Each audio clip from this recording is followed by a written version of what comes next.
Biblia explicada, un recorrido diario por las Sagradas Escrituras.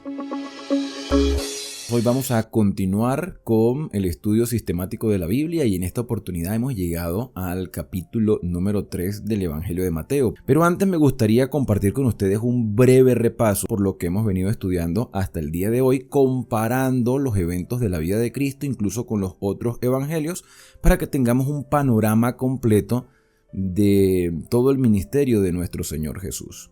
Aquí tenemos los primeros eventos. El evento 1, 2 y 3 son simplemente genealogías o prólogos de los evangelios. El evento número 4, 5, 6 y 7, que tienen que ver con la anunciación de Zacarías, María visita a Elizabeth y el nacimiento de Juan Bautista, están narrados en el libro de Lucas, que eso lo vamos a estudiar cuando lleguemos a Lucas. Lo que sí estudiamos en Mateo fue el anuncio a José y su casamiento, y el nacimiento de Jesús, que aunque también aparece en Mateo, pues la explicación más amplia o los detalles más amplios del nacimiento de Jesús están en el Evangelio de Lucas. El anuncio a los pastores, la circuncisión, la presentación en el templo, no son narrados en el Evangelio de Mateo, pero sí la visita a los magos que estudiamos en el capítulo anterior, la huida a Egipto, el regreso a Nazaret, que también Lucas hace una breve narración sobre esto. Y ya después tenemos la primera visita de Pascua cuando Jesús cumple 12 años, que solo lo menciona Lucas. No sabemos más nada de la vida del Señor Jesús, su adolescencia y su juventud está narrado en 2 versículos nada más. Ya después, desde los 12 años hasta la aparición en el río Jordán, que es el tema que vamos a estudiar el día de hoy, no sabemos absolutamente nada. Posiblemente Jesús pues aprendiendo en la carpintería de José y preparándose para el ministerio que iba a desarrollar. Hoy vamos a entrar a la segunda parte del ministerio del Señor. Ya vimos la infancia, vamos a la segunda parte, sería el primer ministerio, pero es la segunda parte de la vida de Cristo que va desde el año 27 en el otoño, es decir, entre octubre, noviembre y diciembre, en esa época del año 27, hasta la primavera del año 29.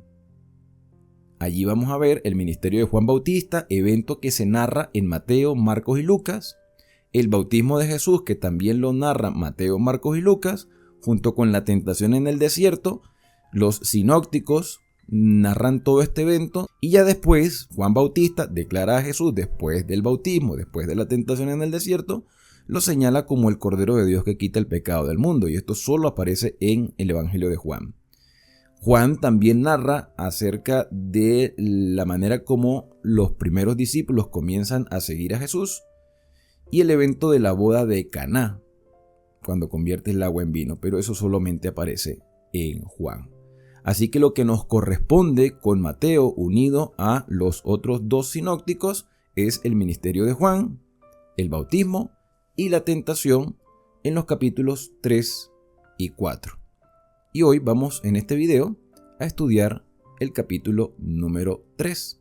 Y claro, ya sabemos que Jesús tenía aproximadamente unos 30 años de edad. Estamos en el año 27 de nuestra era. Año 27 en el otoño, entre octubre, noviembre y diciembre. Septiembre, octubre, noviembre y diciembre, el otoño. Cuando ya venían las fiestas del Sukkot, el Yom Kippur, y ahora se había despertado un ambiente de mucha turbulencia a nivel social por el hecho de que los romanos pues ya estaban completamente establecidos en la provincia de Judea desde el año 6, que Arquelao, año 6 de esta era cristiana, Arquelao pues es sustituido del trono de Judá y colocan a un procurador romano. Entonces esos procuradores los iban cambiando de cuando en cuando. Tenemos referencia de Poncio Pilato, pero de los anteriores pues no tenemos esos datos dentro de la Biblia, aunque la historia sí nos los presenta. Entonces, en esa circunstancia social del año 27, donde había constantemente revueltas y donde muchos sediciosos lamentablemente murieron porque anhelaban quitarse de encima a los romanos y ser totalmente independientes, y por supuesto también confiaban en las promesas del Señor de que vendría el Mesías, pero con una perspectiva de que el Mesías vendría como un guerrero justiciero. En ese ambiente, entonces Juan Bautista comienza a proclamar la venida del Mesías, empieza a darse a conocer en público y muchos empiezan a seguirlo. Recuerden que tenía el pueblo de Israel 400 años sin tener revelación por parte de un profeta, y el hecho de que Juan Bautista estuviese haciendo unas proclamaciones con respecto al reino de los cielos, al reino del Señor, a la venida del Mesías, hizo que muchas personas le siguieran. Y el relato dice: en aquellos días vino Juan el Bautista predicando en el desierto de Judea. Se conocía desierto como lugares áridos o rocosos, montañosos o simplemente lugares despoblados, pero seguramente estaba muy cerca del Mar Muerto, que estaba allí en los contornos de Judea, y por supuesto el río Jordán desembocaba en ese lugar, así que Juan se movilizaba por todos esos territorios cerca de lugares donde hubiese agua. Por eso se le conoció como Juan el Bautista, porque él bautizaba a las personas. Ahora, esto de bautizar, la palabra bautizar es en griego sumergir. O sea, la traducción al español es sumergir. Ahora, ¿de dónde sale esto de bautizar? Porque si tú te pones a ver, no hay referencias que hablen del bautismo en el Antiguo Testamento. O sea, no vas a encontrar que existiera un ritual como eso. Ahora, ¿fue Juan el que inventa el rito del bautismo? No inventa el rito del bautismo, porque también existía dentro de la cultura judía, y había un grupo de personas que estaba cerca de las cuevas del Qumran, le llamaban la comunidad del Qumran, que eran personas que estaban apartadas de la sociedad y de paso eran personas que tenían mucho conocimiento de los escritos originales, y eran personas que practicaban ritos de purificación que no tenían nada que ver con espiritismo. Como hoy en día habla la gente de un rito y piensa que ya está hablando de espiritismo. Los ritos de purificación era que ellos trataban en todo lo posible de hacer las cosas tal cual como el Señor las quería, pero los ritos de purificación eran ritos donde se utilizaba el agua, donde se limpiaban físicamente como un símbolo de una limpieza interna. Y eso sí era común dentro del santuario. Eso de la purificación sí era muy común, porque una persona cuando, por ejemplo, tenía una enfermedad y era sanada, lo mandaban a lavarse por completo. Un leproso que había sido curado, lo mandaban a lavarse por completo. Cualquier circunstancia que acarreara contaminación requería una purificación, un lavado externo. En el caso del bautismo, era una manifestación pública de un cambio interno que experimentaban las personas. De hecho, en el santuario había una fuente de bronce, que después le llamaron mar de bronce. Era un lavacro donde los sacerdotes se lavaban las manos y los pies, que era también parte de un rito de purificación. Entonces, el agua es un elemento purificador, igual que el fuego. Y Juan se le conoce como el Bautista porque comenzó a invitar a las personas a que fuesen bautizados como un símbolo de una limpieza espiritual. Entonces, dice el versículo número 2 que en su mensaje él utilizaba la expresión metanoía, porque la palabra metanoía en griego es arrepentimiento. Pero la traducción más correcta sería algo así como cambio de mentalidad o de pensamiento. Cambiar la manera de ver las cosas. O sea, ver las cosas desde un punto de vista diferente. Quitar conceptos errados. No esperar simplemente que los romanos se vayan. Es que podamos acercarnos libremente a Dios, que tiene el control de todas las cosas. Y él decía metanoía. Experimenten el cambio de mentalidad. Arrepiéntanse, porque el reino de los cielos se ha acercado. Muchos no habían entendido que el Mesías ya estaba allí y que no era una cuestión de 2 o 3 días, una semana o un año. Era que ya tenía 30 años de haber llegado el Mesías. Algunos olvidaron los acontecimientos que ocurrieron antes de la matanza de los niños. Muchos olvidaron cuando Simeón y Ana se alegraron por haber visto el cumplimiento de las promesas. Muchos se olvidaron de los magos que habían venido del oriente buscando el rey que había nacido. porque los años pasan y somos muy prontos para olvidar. Y Juan decía, cambiemos la mentalidad, porque el reino de los cielos ya está aquí entre nosotros. Y eso, por supuesto, causó un despertar en las personas.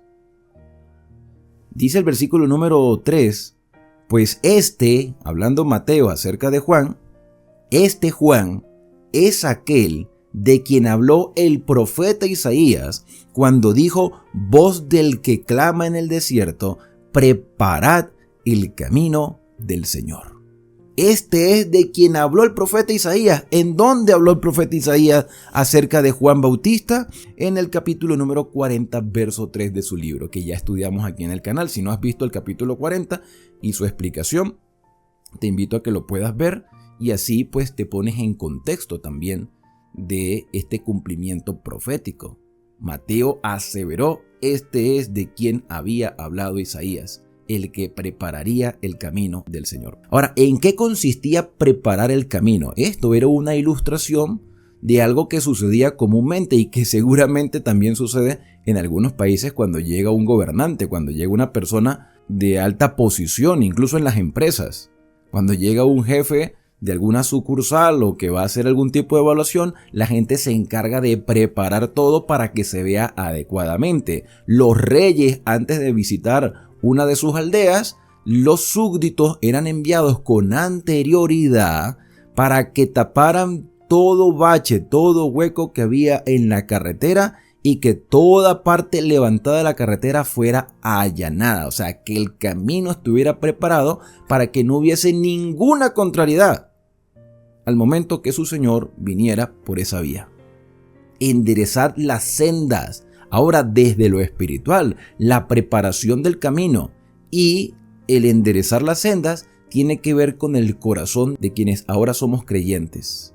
Estamos tú y yo pasando por un momento de preparación y nuestro camino se está enderezando según la voluntad del Padre Celestial por la obra transformadora del Espíritu Santo en la bendita esperanza del regreso de nuestro Señor. Pero en el contexto en que Juan presentó este mensaje, él estaba preparando a esas personas para que supiesen reconocer al Mesías que ya había llegado. Juan y Jesús estaban humanamente unidos por la consanguinidad. Eran primos. Nunca se habían visto. Entre uno y otro habían 6 meses de diferencia. Y posiblemente Juan Bautista tenía 6 meses, posiblemente, quizás en la Pascua, donde las personas concurrían más el lugar para las fiestas. Allí es muy probable que Juan haya comenzado su ministerio 6 meses antes, y en otoño, cuando ya también había bastantes personas en todo el territorio de Judea para las fiestas del Sukkot, es donde se presenta este evento que conocemos como el bautismo del Señor Jesús. Pero antes de que el Señor Jesús fuera bautizado, Mateo nos dice que Juan estaba vestido de pelo de camello y tenía un cinto de cuero alrededor de los lomos. Era la vestimenta común de los profetas del Antiguo Testamento. Pero varios detalles nos hacen pensar un poco acerca de esta vestimenta. O sea, ¿Juan se vestía de pelo de camello real? No, era quizás un tipo de telar a la cual se le llamaba pelo de camello. Así como hoy en día hay tipos de telas que le llaman piel de durazno. Pero no es piel de durazno de verdad, es un tipo de tela que le dicen así por la contextura que tiene el telar. Bueno, es muy probable que esta vestimenta que tenía Juan era conocida como pelo de camello, pero no era pelo de camello real. Era un tipo de tejido que se le decía de esa manera. Ahora, lo del cinto de cuero posiblemente sí. Era un cinto de cuero, quizás de carnero. Su comida era de langostas y de miel silvestre. Como ya hemos estudiado en capítulos anteriores, la langosta era una plaga, era como un tipo de saltamonte gigante. Hay quienes dicen que no era necesariamente la langosta el animal, el saltamonte, sino que era un tipo de planta que emitía un fruto llamado algarrobo y que la forma era muy semejante a la de las langostas. Es decir, hay discusiones con respecto a lo que Juan comía. Por supuesto que Juan no comía solamente un producto, o sea, no era que todos los días desayuno, almuerzo y cena comía langostas con miel. O sea, seguramente tenía algún otro tipo de variedad, Pero no se niega que eran alimentos sencillos. Era como una referencia. Comía langostas. En alguna ocasión yo llegué a escuchar que en lugares orientales, por allá, por China, Japón, no sé, lugares orientales, hay una creencia de que supuestamente las personas comen culebra. Y he escuchado personas que dicen, en alguna ocasión comí, pero el hecho de que alguna ocasión haya comido no quiere decir que coma culebra todo el tiempo. No, en China comen culebra. Bueno, no comen culebra todos los días si llegaran a comer. Entonces, la cuestión aquí no era que la dieta de Juan consistía únicamente de langosta y de miel. Y hay quienes han pensado y han hecho estudios con respecto a este tipo de alimento que dicen que es muy nutritivo. La discusión no debe concentrarse tanto en si comía langosta o comía un fruto que parecía langosta o comía solamente langosta. El hecho es que tenía una alimentación sencilla muy diferente a los banquetes que comían muchos sacerdotes en el santuario.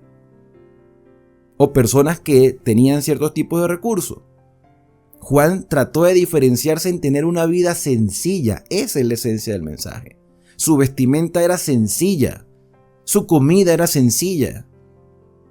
Pero representaba al Dios de los cielos. Y estaba cumpliendo una obra de comunicarle a las personas de que el Mesías ya había llegado. Una cuestión más con respecto a todo esto es que Juan Bautista era descendiente de familia sacerdotal, así que por derecho debió haber sido sacerdote y aún así decidió Juan cumplir una misión sin tener la pompa que tenían los sacerdotes en el santuario y como mencioné en capítulos anteriores, lamentablemente la posición de sacerdote en el santuario se había convertido en una posición política. Entonces la idea era alejarse de todo ese tipo de tendencias. Dice el versículo número 5, y salía a él Jerusalén y toda Judea porque había llamado la atención de las personas y toda la provincia de alrededor del Jordán y nadie lo condenaba, nadie condenó a Juan Bautista. Por lo menos del pueblo. Ya después lo que sucedió con Herodes es otra historia que estudiaremos más adelante. Ni siquiera había un sacerdote, ni hubo ni un escriba, ni hubo nadie que objetara la obra que Juan estaba haciendo. Quizás le preguntaron con qué autoridad lo haces, pero lo que él hacía y lo que decía era correcto. Versículo número 6. Las personas eran bautizadas por él en el río Jordán, confesando sus pecados. Como les dije al principio, la palabra bautizar es sumergir. O sea, meter por completo algo o alguien, en este caso una persona, ¿sí? O sea, lo que pasa es que la palabra era muy común en aquel entonces, porque es sumergir. Entonces, en el caso de una persona era sumergirla por completo en el agua y al momento de salir, esa persona pues debía entender que así como su cuerpo habían sido sumergidos en el agua, así también serían sumergidos sus pecados y al momento de salir saldría totalmente limpio desde el punto de vista espiritual. Pero un detalle dentro de este versículo 6 es el hecho de que ellos confesaban sus pecados. No es simplemente el acto de entrar y salir, sino lo que había en la mente de las personas. Las personas debían comprender que lo que estaban haciendo era un símbolo de una realidad interna. Ellos confesaban, reconocían, buscaban el cambio de mentalidad y al momento de salir del agua habían hecho un compromiso de fidelidad al Señor con una mentalidad nueva. Ahora, hoy en día se practica el bautismo, pero el bautismo puede ser simplemente una formalidad. Lo que nosotros debemos buscar es el cambio interno. Ya el bautismo es la exteriorización o la manifestación pública de ese cambio que ya se viene efectuando en nosotros. Cuando una persona se bautiza, ha reconocido al Señor como su Salvador, ha reconocido que necesita depender del Señor, ha reconocido que tiene debilidades. El Señor lo justifica, lo presenta justo delante del Padre, pero a partir de ese momento comienza un proceso de santificación. La persona sigue siendo la misma en el momento que sale del agua, sí, pero con una perspectiva diferente. Ahora queriendo cambiar el rumbo de su vida y lo va logrando día a día. Yo soy de los que cree en el bautismo de agua, pero también en el bautismo del Espíritu Santo. Y dice el versículo 7, que al ver él muchos de los fariseos y de los saduceos que venían a su bautismo, no dice que fueron bautizados o buscaban el bautismo, sino que venían aunque sea a mirar, aunque sea a curiosear, a ver qué decía Juan. No hay ningún tipo de condenación de parte de los fariseos y los saduceos hacia Juan. Pero Juan entendía a qué habían venido. Y Juan les decía, generación de víboras, ¿quién os enseñó a huir de la ira venidera? ¿A qué vinieron ustedes realmente aquí? Versículo número 8. Juan les exhorta y les dice, haced pues frutos dignos de arrepentimiento, de cambio de mentalidad. De hecho, esto de utilizar la expresión hacer frutos, como estaban en tiempos de cosecha del otoño, de las uvas y de los olivares, era muy propicio saber cuán importante era que el trabajo de mucho tiempo en el cultivo pudiera dar su fruto. Entonces, estas personas, los saduceos, los fariseos, que aunque estaban mezclados con la política, tenían tendencias religiosas muy fuertes, ellos pensaban que por formar parte de estas comunidades o de sectas, como le llaman algunos, ya se ganaban el favor de Dios.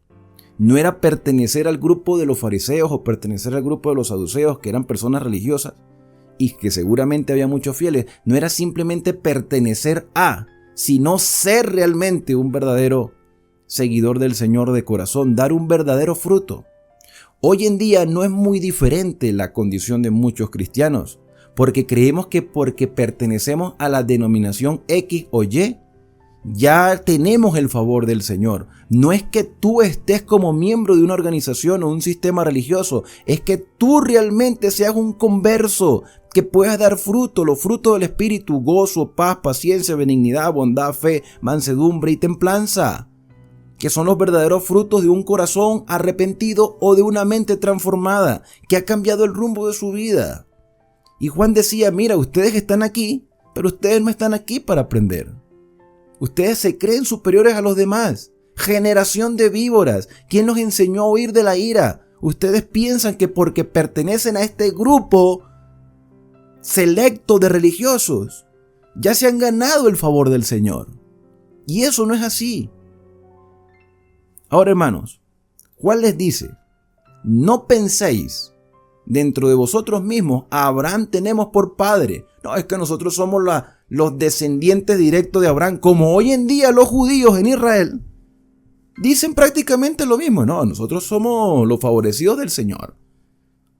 Y hay quienes dentro del protestantismo les motivan a que sigan de esa manera. Hoy en día hay protestantes que dicen, no, es que ellos siguen siendo el pueblo especial de Dios. Mire, todos somos el pueblo especial de Dios porque Cristo vino a morir por todos los seres humanos. No es que ellos fueron escogidos. No, todos fuimos escogidos. Ahí lo dice Juan, mira, no penséis decir dentro de vosotros mismos, a Abraham tenemos por padre. Porque yo os digo que Dios puede levantar hijos a Abraham aún de estas piedras. Evidentemente esto es un símbolo, esto es una metáfora, una manera de decir que el Señor tiene hijos en cualquier parte del planeta. Porque es que nosotros fuimos creados a imagen de Dios, no a imagen de Abraham. Nosotros somos seres humanos. ¿O es que los que vivieron o los que pertenecen a otra familia que no sean del linaje de Abraham, entonces son que, no sé, unos esperpentos será? No, todos somos seres humanos creados a imagen de Dios. Venimos todos de un mismo linaje, el de Adán. Todos somos valiosos. Entonces no es que tú pertenezcas a, es que tú seas, como yo les he dicho en muchas oportunidades. No busques la iglesia verdadera, sé tú la iglesia verdadera. No esperes que otro lo haga, hazlo tú porque tú eres el siervo del Señor. No pienses que la iglesia está muerta, eres tú el que estás desanimado y ves las cosas desde tu propia perspectiva. Pero lo que sí se está viendo el día de hoy es un reavivamiento porque hay un cambio de mentalidad. y se está profundizando hoy en día en las escrituras. Juan dice, mira, ya el hacha está puesta a la raíz de los árboles. ¿Y quiénes eran los árboles? Los árboles representan al ser humano. Y ellos entendían muy bien la ilustración. Si un árbol no da fruto, por el hecho de que sea árbol X, no lo va a salvar. Si no da fruto, no sirve. Puede ser el árbol más valioso. Puede ser un árbol de higo, puede ser un árbol de olivo, puede ser una planta de uva. Yo recuerdo un caso, y creo que les conté a muchos de ustedes que vieron videos anteriores, un caso de una planta que había en mi casa de aguacate que nunca dio aguacate, y por más que se le hizo para que diera, no dio, y pasaron 15 años y tuvo que ser cortada. Le llegó el momento de cortarla porque no dio fruto. No, pero es de aguacate, hay que esperar un poquito, pero nunca dio un aguacate. Córtenla, más bien tuvimos mucha paciencia con la planta, así como Dios tiene mucha paciencia con nosotros. Pero Juan dice, ahí está el hacha. Ya el hacha está puesta en la raíz. Por tanto, todo árbol que no da buen fruto es cortado y echado ¿dónde? En el fuego a que se queme. Se seca, no tiene raíz, fue cortado y tiene que quemarse porque no podemos tener aquí este árbol tirado. Necesitamos que desaparezca por completo, porque no está produciendo absolutamente nada. Ahora, hermanos, hay un comentario y de paso quiero aprovechar para recomendarles de nuevo un libro que en otras oportunidades recomendé, que se llama, vamos a ver por aquí, se llama El deseado de toda la gente. Qué bonito título para un libro que hable en orden cronológico de la vida de Jesús. El deseado de todas las gentes. Es un libro que lo puedes conseguir en cualquier parte del mundo. Hoy en día con la tecnología ya está en formato PDF para aquellas personas que quizás no tengan los recursos para comprarlo, y yo estoy dispuesto a regalárselos en digital a través del número que aparece en este preciso momento en pantalla. Más 57 314 358 1359. Solicita el libro El deseado de toda la gente. Ahí está el número.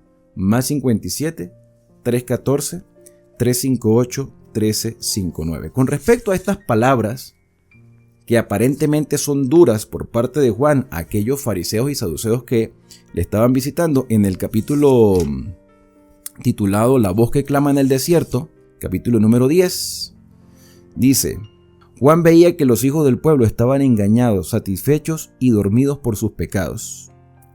Anhelaba incitarlos a vivir más santamente. El mensaje que Dios le había dado para que lo proclamase estaba destinado a despertarlos de su letargo y hacerlos temblar por la gran maldad. Dios no envía mensajeros para que adulen al pecador.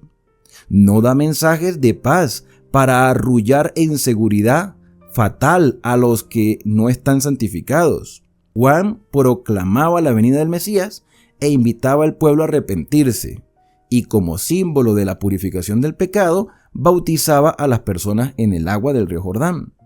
El Espíritu Santo hizo comprender a Juan que muchos de estos hombres no tenían verdadera convicción de pecado, hablando de los fariseos y saduceos. Los judíos consideraban que su descendencia natural de Abraham les daba el derecho a las promesas del Señor. El favor de Dios se asegura solo a aquellos en cuyo corazón está escrita su santa ley y son uno con el Señor.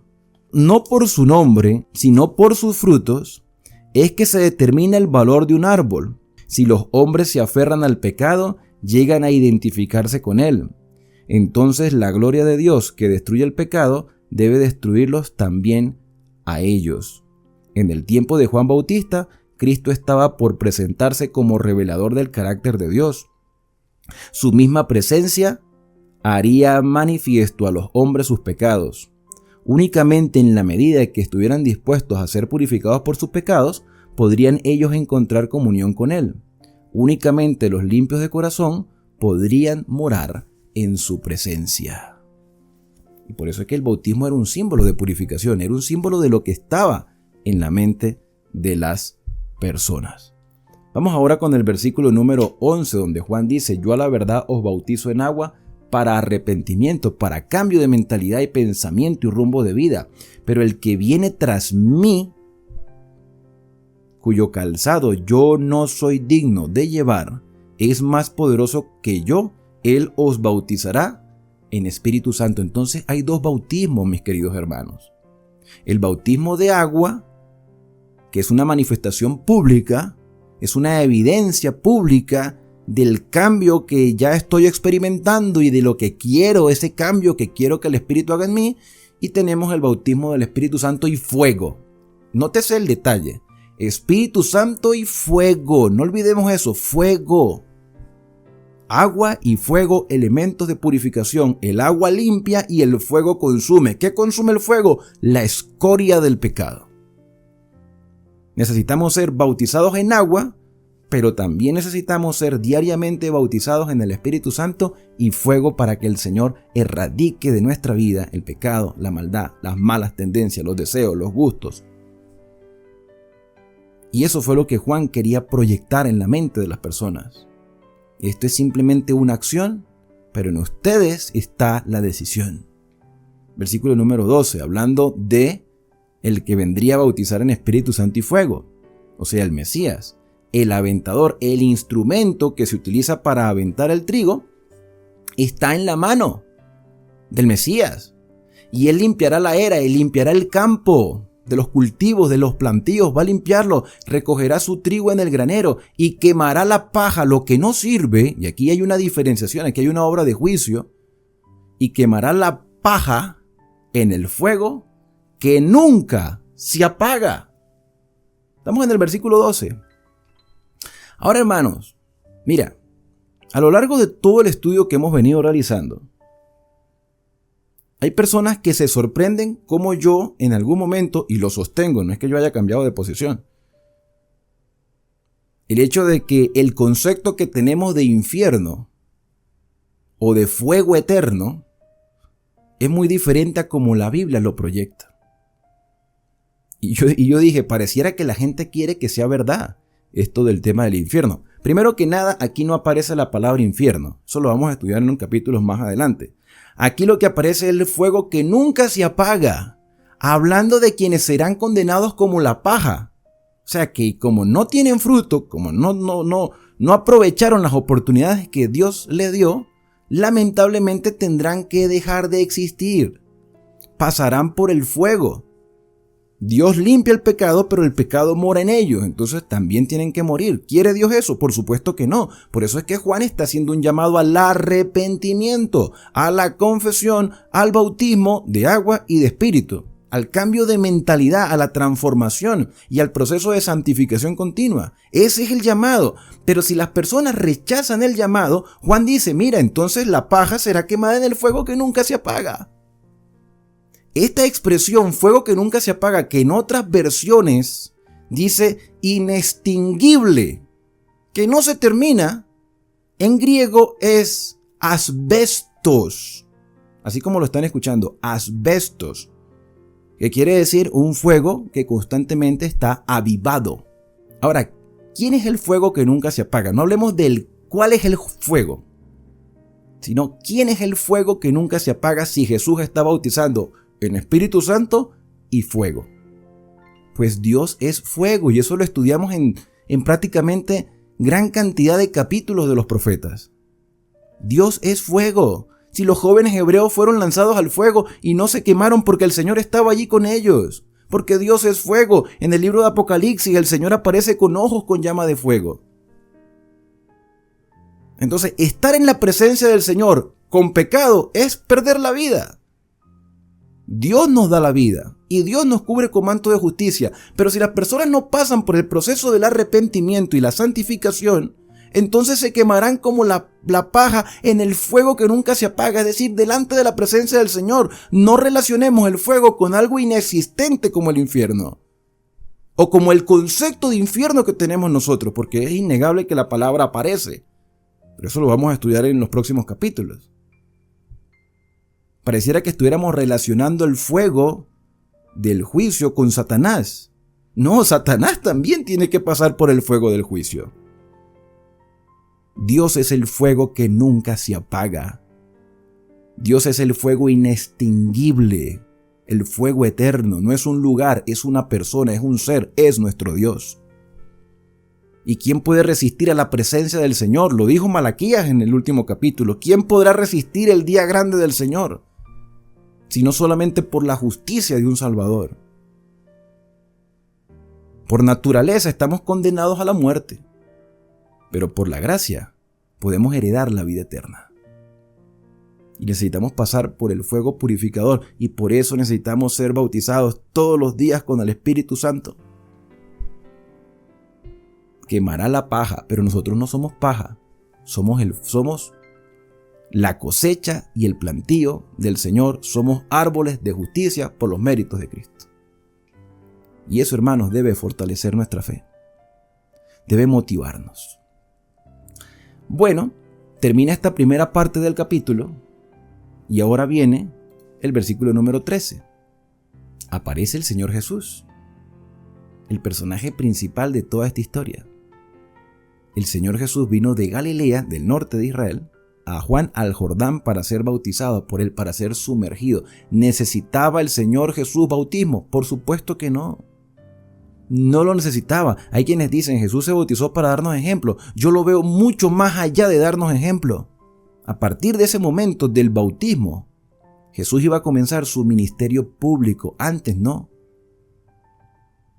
Y no es simplemente darnos ejemplo, también es hacernos un llamado. Cuando tú entras a las aguas del bautismo, no solamente tu naturaleza o tu mentalidad comienza a cambiar, sino que ese cambio progresivo también va activado con la acción de cumplir un ministerio. Entramos al ministerio y Jesús está iniciando su ministerio. Evidentemente Juan se le oponía diciendo: Señor, yo necesito ser bautizado por ti. Tú eres el que me tienes que cambiar a mí. Juan mostró su humildad y él dice: Señor, pero tú vienes a mí. Mira, Juan le reconoció, nunca antes se habían visto. Después sabremos por qué Juan le reconoció, porque más adelante Juan mismo dice que a él se le había dicho que en el momento que llegara el Mesías lo iba a reconocer porque el Señor se lo iba a mostrar. Pero Jesús le respondió: deja ahora, porque así conviene que cumplamos toda justicia. Cumplamos toda justicia, que se haga lo que es correcto, Juan. Tú te imaginas hoy en día, hay personas que son renuentes a bautizarse y eso, mira, cada quien está en la libertad de hacer lo que quiera, ¿sí? Si tú no te quieres bautizar, nadie te puede obligar, esa es la realidad. Aquí no es una cuestión de tienes que bautizarte porque sí, no, eso tiene que nacer de tu corazón. Pero es necesario hacerlo. O sea, no te voy a decir no lo hagas, hazlo si tú ves que necesitas hacerlo, hazlo, bautízate. Eso es lo correcto, para que cumplas toda justicia. Pero no te voy a obligar a que lo hagas si no quieres hacerlo.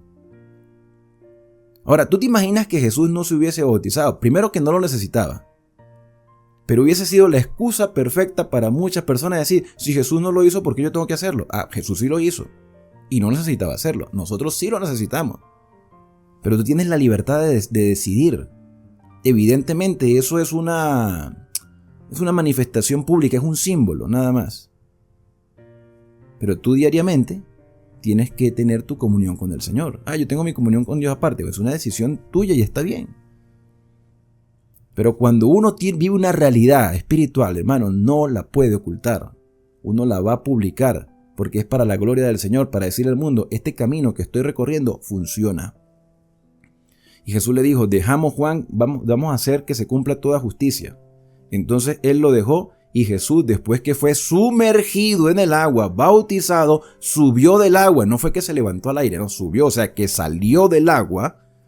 Y aquí los cielos fueron abiertos y vio al Espíritu de Dios que descendía en forma o como paloma. ¿Cómo? No una paloma literal, ¿cómo? Eso fue lo que Juan percibió y algunas personas también pudieron haberlo percibido, que venía y se posaba sobre Jesús.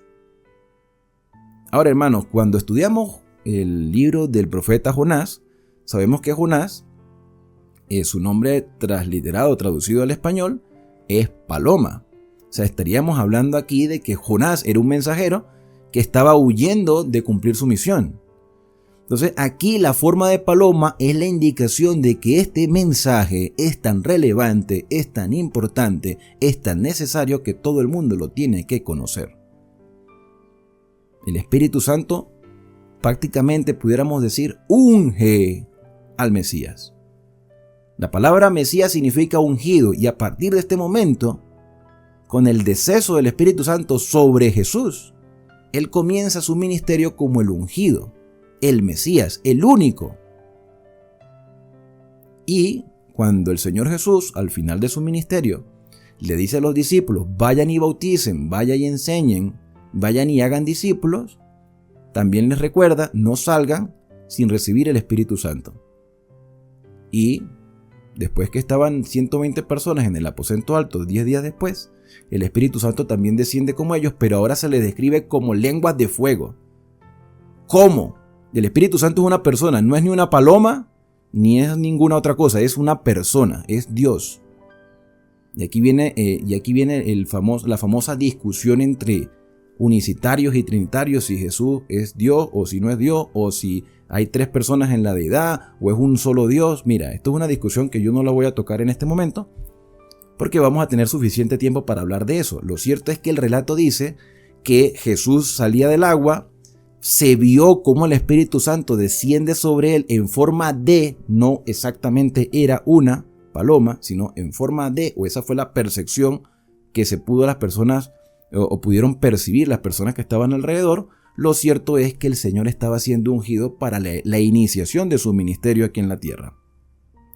Y de paso se escucha en el versículo 17, y con esto termina el capítulo, se escucha una voz de los cielos que decía, este es mi Hijo amado, en quien tengo complacencia.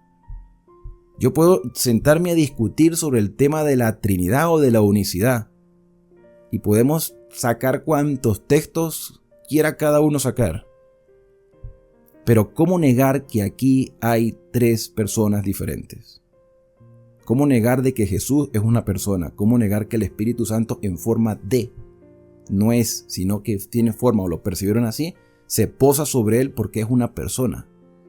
Y se escucha una voz en el cielo que evidentemente es el Padre, es otra persona. Ahí están las tres personas de la deidad. ¿Te das cuenta por qué no quiero entrar en discusión? Porque es que ahí está. ¿O qué me voy a poner a decir que Jesús entonces tenía, no sé, un parlante en el cielo? No sé de verdad cómo lo dirán. La gente que dice que la deidad o la Trinidad es inexistente, cuando aquí vemos a las tres personas unidas en un mismo lugar. De paso, el Padre dice, este es mi Hijo amado, en quien tengo complacencia. Lo que Él ha hecho yo lo he aceptado, porque el que decidió humanizarse fue el Hijo, el que decidió pagar el precio del pecado de la humanidad fue el Hijo, el que decidió despojarse a sí mismo fue el Hijo, y el Padre aceptó el sacrificio de su Hijo, porque Jesús vino a reflejar el carácter del Padre. Y ese ministerio de Cristo que comienza a partir de este relato va a fortalecer cada vez más nuestra fe y nos hará vivir con mucha más esperanza, sin ignorar el ministerio de Juan Bautista, que era el instrumento, así como nosotros hoy, como el Elías del tiempo del fin, debemos preparar a muchas más personas para el pronto regreso de nuestro Salvador, que comenzó su ministerio en el año 27 y que ahora es nuestro sumo sacerdote en la patria celestial. Ese mismo Señor vendrá por ti y por mí. Que Dios te bendiga y te guarde. Que haga resplandecer Dios su rostro sobre ti y que tenga de ti misericordia.